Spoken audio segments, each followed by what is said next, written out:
On this week's Hockey Inside Out, we discuss the team's new acquisitions and talk about how awesome it would be if the Habs played Toronto in the playoffs. That would be awesome.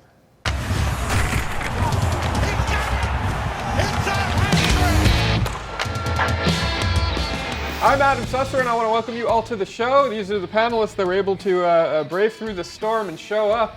We have Mr. Pat Hickey from the Montreal Gazette, CBC Daybreak's Jessica Resnack, and Brendan Kelly from the Gazette as well. Last week, the Canadiens dominated the mighty Winnipeg Jets and gave fans a preview of how wild a Leafs-Habs playoff series could be last Saturday night with a nail-biting overtime loss against Toronto that really could have just as easily went the other way. Surprised? You know what? I'm not surprised anymore. This team is good. What did you learn about the Canadiens after their games against Winnipeg and Toronto last week? I think that when you are facing one of the top teams in the league, they always talk about these games being the measuring stick type of games, and the fact that the Canadiens showed up for both of them is a huge thing, and I think that has a lot to do with the way that they've been playing all season long, that even when they fall behind in games, they're not completely out of it, and they find ways to get back and win, and they had two very competitive performances against teams that they had to be at their best, and they were able to do it, so I think that really shows that when they need to be at their best, they have the ability to do so. I think what they showed in those games is something they've been showing all season. When they're up against a top line, a line that is producing at a high rate, they pick up their game. Philip Deneau and his crew and the back end with Victor Mete and Shea Weber, they've done it over and over again. Colorado's top line, they stopped them. They stopped Winnipeg's top line with Wheeler. And then in Toronto, Tavares did score the winning goal, but they were pretty well, bottled up, that top line. Mm-hmm. That's one of the things. When they play those top teams with the top lines, they raise their game. And that's one of the things that, has been the trademark of this team all season.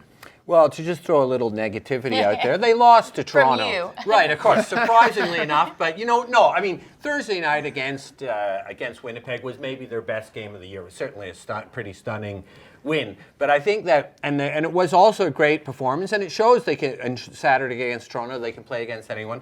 But, at the end of the day, and that's what's amazing about the Montreal story, is they're winning without any stars. They don't have any stars other than, say, Carey Price, but they don't have anyone at the level of a Tavares and a Matthews and Marner. And when, at the end of the day... Shea Weber's going to be hurt to hear you say that. Yeah, I call him a star. Yeah, but I know what you mean. They don't have a young... But they don't... Well, okay, they certainly don't have a star. Superstar They don't have a AAA forward. And at the end of the day, Marner to Tavares scores. First game, Matthews scores. They've got those stars. Yeah. Marc Bergevin has talked a lot about sticking to his vision of not dealing a core asset. But the team is performing so much better than anyone thought, probably even better than he thought at this point of the year and just of his long-term vision. Do you think they're good enough now that he should get a top player for this year? Well, he can't really at this point, because to get a top player, he's going to have to give something up, and he said that's what he's not going to do that, especially after the way their prospects played at the World Junior. It's not worth it to get a player just for this stretch, and it doesn't seem like the Canadiens are one of the teams that are going to win the Stanley Cup this year. So it would be completely useless to do that. But the few moves that he has made so far have been good ones. And they're little moves that he has to make that Claude Julien wanted to see a better fourth line. So he went out there and got two players who are an upgrade on the players that they currently have. But I think if you're, they could end up in second or third place in their division. I just think if that happens, you do have to make a move. You have a chance. Yeah, they're very unlikely win the Stanley Cup, but you've got a chance to win a series or two. I believe with this current lineup, be very difficult to win a series period. So, obviously you're not trading Kotkaniemi or your best prospects, but maybe you can trade something you don't absolutely love and get something that can help you out. Do you see that player? Do I see the player where that they could get? They could give away. Or the player they could get. Well, no, but could you give away a prospect? Yeah, I would consider it, depending on the deal. I think the one player that would probably get you something in return, and yet a package probably with a draft pick, would be Nick Suzuki, because I think that they've identified the fact that he's not what they thought they had. Mm-hmm. But it's extremely difficult for the general manager to admit he made a big mistake after, but if you after identifying this guy as the number one guy. Again, who do you see out there that they could get? Well, it's not obvious, and it's almost impossible they'll get a real top six. So I'm not saying it's easy, but it has been done in the past. That's what you get the big bucks as a GM to do. The one hope they have is something similar to the Yoel Armia deal, where they take on some salary, they take on a bad contract. But then again, do they need another bad contract? They already have a few. Crazy things happen in the playoffs. You never know. It's a whole different season when that begins, you know? Speaking of little moves, Jess, over the weekend, Marc Bergevin brought back Dale Weise and added Nate Thompson to the. These are two players who are going to be on the fourth line. Do you think they're going to make the fourth line that much better? I think they bring more experience than the other players they had. I really liked the move to get Dale Weise back. He was a fan favorite here in the city of Montreal, and he just absolutely loved playing here when he was traded. He understood the reason why, but he's I think also hoping that this could be a fresh start for him as well, that he didn't have the season that he would have liked in Philadelphia. They sent him down to the AHL team, and then he was over here in Laval for just a practice, and that was about it. It was funny, we were waiting to talk to him in the locker room, and then we find out that he's on his way to Montreal. But I think that Weise is going to be very energized to come here. And even Nate Thompson, he had a limited no-trade clause, and he chose to waive it to come and play here in Montreal. He said that this is an exciting team, and he kind of wants to jump on board the train that they're on right now. So I think having two people who can bring in that energy can really help the team. Yeah, I think that was the key. I mean, these guys are experienced. Claude Julien has some limited experience with Nate Thompson. They were together at the beginning of Thompson's career. Boston had a surplus of centers at the time. They put him on waivers and they lost him. But now Claude Julien's glad to have him back. Dale Weise again. You know, people look at his numbers and they say they're not really that good. He had 5 goals and 6 assists, but that was in half a season. And if you add that, he's got 10 goals, 12 assists. Not a bad season, one of his better seasons in the NHL. He's got speed. He plays well defensively, and I think it's a good addition. Again, you know, what they've done is they've just added some experience to that fourth line.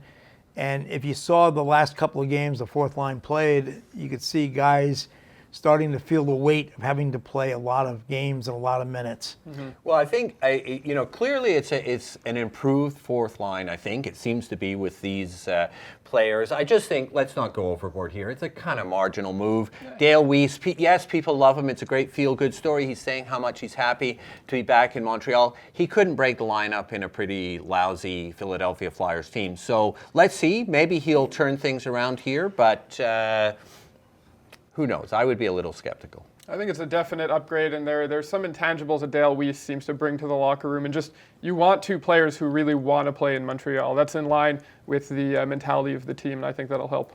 Along with Dale Weise, the Canadiens also acquired defenseman Christian Dvorak. Would you plug him into one of the top 3 defensive pairings right now? No. He's good enough to play in the top 6. He's probably good enough to play on the third line, but the third pairing, but they're playing so well defensively right now. Brett Kulak may be their most dependable defenseman day in and game out.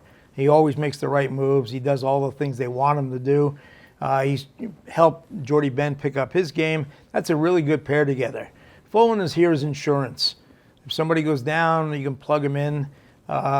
He's a big guy. He skates well. He moves the puck well. But right now, they're going to stay with the guys that are winning for them. I think this is go ahead. I was going to say it goes with Marc Bergevin's whole philosophy that you can never have too many defensemen. And as you were talking about with Kulak, that the fact that you never talk about him is a good thing for him, that he's doing everything right there. So why would you mix up what they've got going now just because you got this guy? And it wasn't like he was supposed to come here and be a huge upgrade on the defense. He was just supposed to be an insurance, or if things start to slide, then throw him in and see what he can do. But don't put him into the lineup until you need to. He's healthier than David Schlemko. That was what it came down to.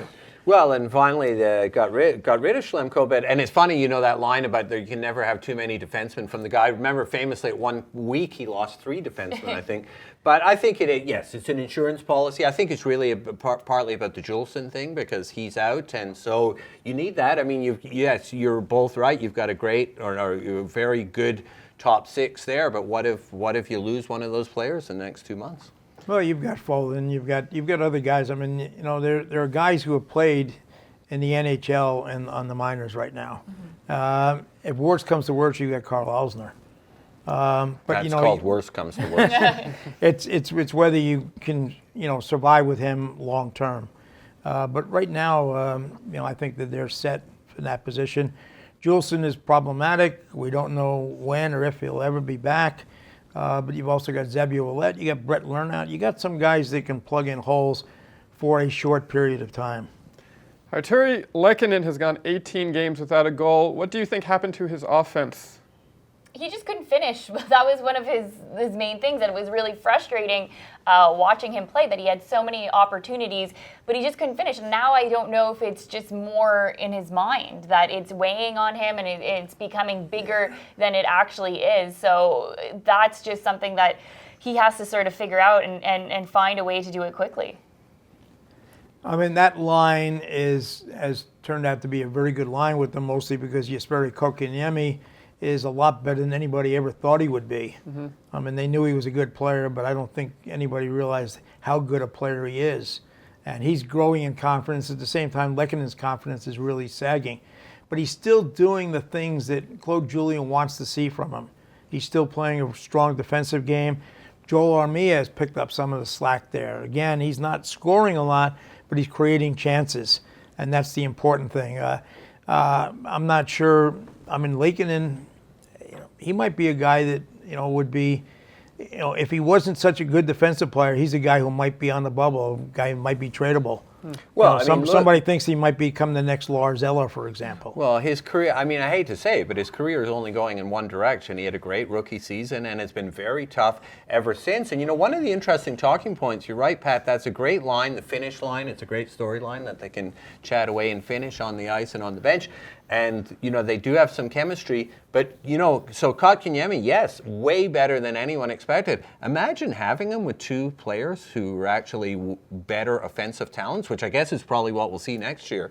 But he's frankly, because Armia's been great, but he's not a top scorer either. And Lehkonen simply can't score. It'd be super interesting to see Kotkaniemi with better players. Well, that is all the time that we have for this week's show. We want to thank you for tuning in. Should the Habs try to acquire a big name before the trade deadline, even if that'll mean giving up someone important to the team? If so, who? Who should it be? Let us know in the comments section below. I'm Adam Susser, and I'll see you next Thursday.